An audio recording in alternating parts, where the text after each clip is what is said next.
আসসালামু আলাইকুম। আমি এখন যাইতেছি মাছ মারার জন্য, এই যে বাইর নিয়ে। তার কারণ বাইর নিয়ে মাছ মারা যাব না, যে মাছ দেখলাম, মাছ দিলে কি মাথা ঠিক থাকে এখন, তাই গেলাম যে বাইরে বহাই থাকি মাছ দিয়ে কিরম মাছ করে খাওয়াটা তো চলে, বুঝার নাই, ভালো মন্দ না খাইলে কি হয়। দেখেন পানি কইমে একবারে তলাই গেছে গা, এলে বাইরে এলে পানির মধ্যে বাইরে বাইলে হবো, কিন্তু পানির মধ্যে যা মাছ, মাছ দেখে মাথা ঠিক থাকে না।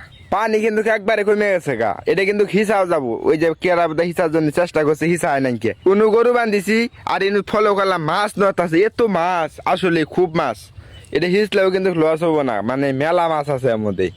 তাই ভাই নিলাম আমি, এলে মাছ দেখে কি লুপ কুলাম যাই কন, কলাম যে বাইরটা বহাই থাই দি কিরম মাছ পরে সারাদিন কাম করে এর, তারপরে এলাম বাইরে বহার জন্য, তার কারণ গরু বাছুর ঘাস ঠাস তুইলে থুয়ে তারপরে বাইরে বহালাম। এটা বিকেল টাইম, এই সময় মানুষ থাকে না, এই সময় বাইরে বহা না, কিন্তু এলে বাইরে কিন্তু খাবার চুরেও যায়। আমার কিন্তু হাতেরও সমস্যা, ভালো করে কামও করা হইতাছে না, এই হাতের জন্য আরো বেশি লস খাই গেতেছে কামের। আমার কাম না করলে কি ভালো ঠেয়ে কন, সারাদিন কাম না করলে বলি তো খারাপ ঠেয়ে। ছোট থেকে কাম করি, মনে করেন যে আমার বয়স যখন 7-8 বছর, তখন থেকে ভাই গোড়াতে কাম করে আমার শরীর লেহাবার হয়ে গেছে। একদিন কাম না করলে মনে হয় যে কয় বছর ধরে যে কাম করি না। ডাক্তারে কিন্তু পানির মধ্যে নাম্বার না করছে, তারপরে কিন্তু কাম পানির মধ্যে নামতেছে, এটা ভিজেলে কিন্তু সমস্যা হবো। আর কাম করবো না কি করবো, মানুষের ফুলা আনে না কি যে চুরি ডাহাইতে গিরি করবো, ওইলে আমার দান্দা নাই, ওইলে আজে বাজে দান্দা চাই, কাম করি তাতেই বালাটে শৈল বালাটে। আমার কিন্তু কোনো রোগও নাই গে গ্যাস, তারপরে কোনো ওষুধই খাই না আমি। মনে করেন যে এটা হাত কাটছিল, ওইটার থেকে রোগ হয়েছে একটা, মনে করেন যে একটা গোটা হয়েছে, ওই গোটাটা কাটে নিলাম, এছাড়া আমার কোনো রোগ নাই। সবাই দোয়া করেন আমি বেশি সুখী হবার চাই না, তার কারণ জিবা করে কাম করে চলতেছে, জিবা করে খাইতেছে, এবার করে যেন আল্লাহ জান আমাকে এবার করে দিন কাল গুলে নেই। এখন আল্লাহর কাছে একটা আশা, খালি নামাজ চড়ার জন্য, নামাজ যেন আল্লাহ ঠিক মতো 5 ওয়াক্ত নামাজই পড়বার দে। যে কাম এত কাম থেকে নামাজ পড়ার সময় পাই না, কিন্তু নামাজ পড়ার সময় ভাই করা নাগবো। নামাজ পড়া নাগে কিন্তু আমি শেষে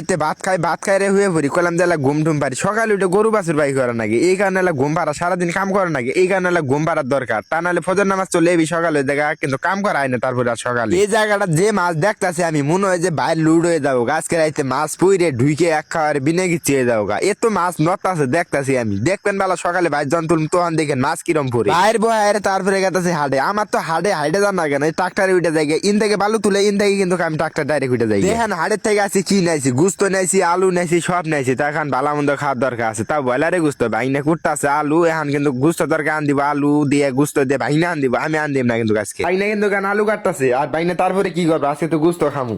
এই তো মুরগি বাঁচবো, তারপরে মুরগি রান্না করবো, শাকাতে শাকবাজি করবো। ওই যে শাকও আছে কিন্তু ধ্যান দিলে, কিন্তু পালং শাক আঙ্গর তালে মতো তুলে নিলাম, আর বুন্দে টুন্দে সব রেডি, কিন্তু খাইছি আমরা বেশি হয়ে গেছে গা। আর এই যে দেন কি আইলে যাইলে কাম হয়ে আছে, এলে সব করা নাকি, ওই যে নিনু পাক শাক করবো।